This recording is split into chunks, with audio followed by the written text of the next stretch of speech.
to more vlogs!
Ayun guys, sa Plaridel, Shain, dito sa market nila guys.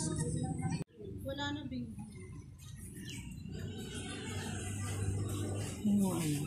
Guys.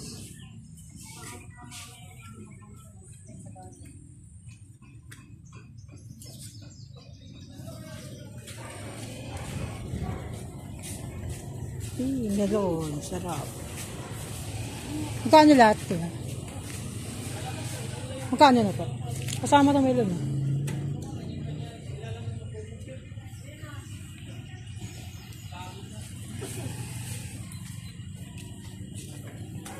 Ito lang po. 300.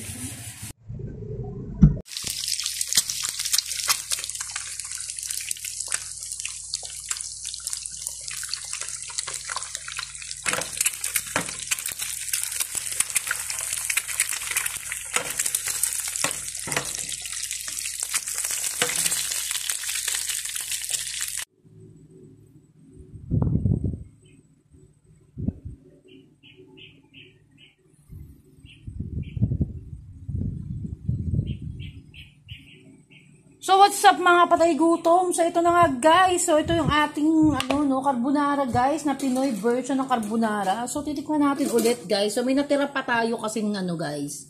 Meron pa tayong natirang pasta kasi guys. Kaya ito, niluto ko yung pastang natitira at nag-crave talaga ako.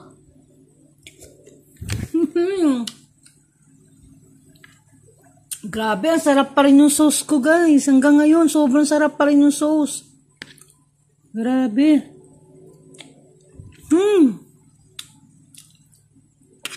Nasa freezer lang yung sauce ko guys. Ito yung natirang sauce kasi nung nakaraang na gumawa tayo guys.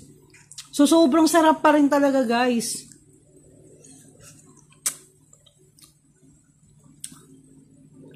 So, ito kasi yung natira kong pasta, konting pastang natira.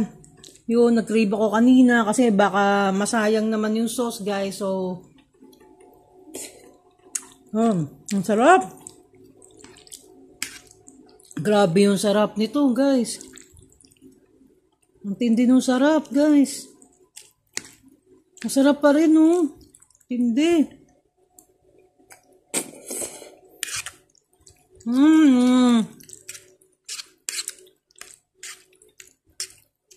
Grabe, masarap pa rin siya, guys. Sarap. Tapos, guys, inagdagan ko siya ng Parmesan cheese. Sobrang sarap pa rin talaga. Wala pa rin pagbabago yung sauce. Mga leftover lang. Kasi konting-konti na lang kasi yung pasta, guys. So, para hindi masayang. So, niluto ko na.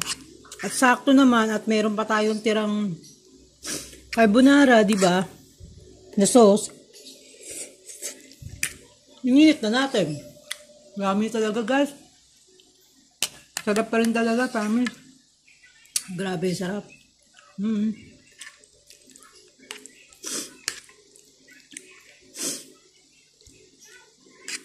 Ang sarap pa rin.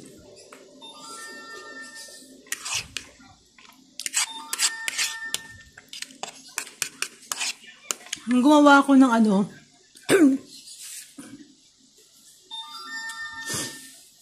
Nagibilaukan ako, sandali. Nung gumawa ako ng chicken Alfredo, guys, talagang sobrang sarap din talaga. Yung nagluto ko doon sa bahay ng best friend ko sa San Juan.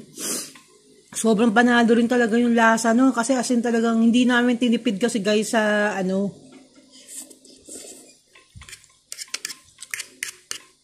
sa ingredients niya, guys. As in talagang sobrang sarap talaga. Ganun. Pag hindi tayo nagtitipid, guys, yun talaga yung dapat nating ilagay. Talagang sasarap at sasarap.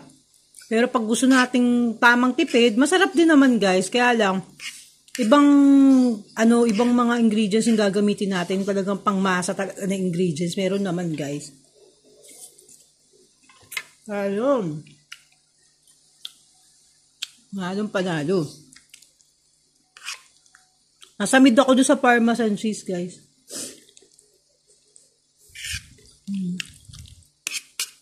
Sarap. Tapos yung bacon na nilagay ko dito, hindi siya ganun ka-branded, guys. Yung bacon. Kasi ang mahal na ng bacon ngayon, guys. Yung mga Pure Foods bacon, yung mga ganun sweep. Sobrang mahal na, guys. Kaya binili natin yung Viva lang, yung brand ba yun? Viva. Parang nakalimutan ka ba sa yun? Masarap din siya yung bacon na yun, guys. Yung binili ko, medyo mura lang yun. Masarap siya, guys. Tapos hindi pa siya ganun kaalat. Hindi siya maalat, guys. Sakto lang yung lasa niya. Saktong-sakto lang.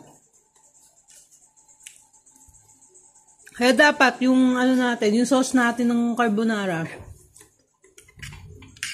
Guys, huwag natin naaalatan. Dahil kasi, yung pinaka-cheese maalat na, guys. And then, yung bacon, maalat na rin yun. May mga lasa na rin kasi yun, guys. Para hindi na sumobrang alat, guys. No? Kasi dapat talaga, yung nagbibigay alat lang sa white spaghetti, natin pasta. Nagbibigay alat lang dyan. Yung keso at yung bacon. Yun na yung pinaka nagbibigay ng lasa. Sarap. So, dito na katapos ang aking vlog, mga kapatay gutom, babu.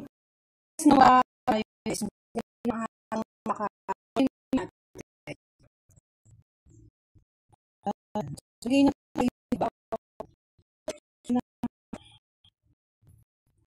ba?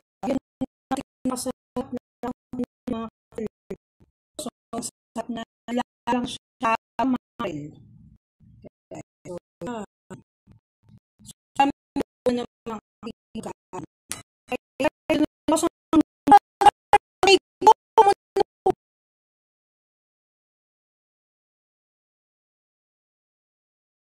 Okay, gutom, nakauwi na tayo. So, hinaba-haba ng mga biyahe natin. So, ito yung mga napamili natin, guys, no?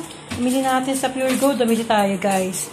So, naglalagay tayo dito sa container natin, guys, ng ating, gatas, guys, no? Kasi, nagsalin tayo dun ng chocolate news na powder doon sa isang ganyan nating lagayan.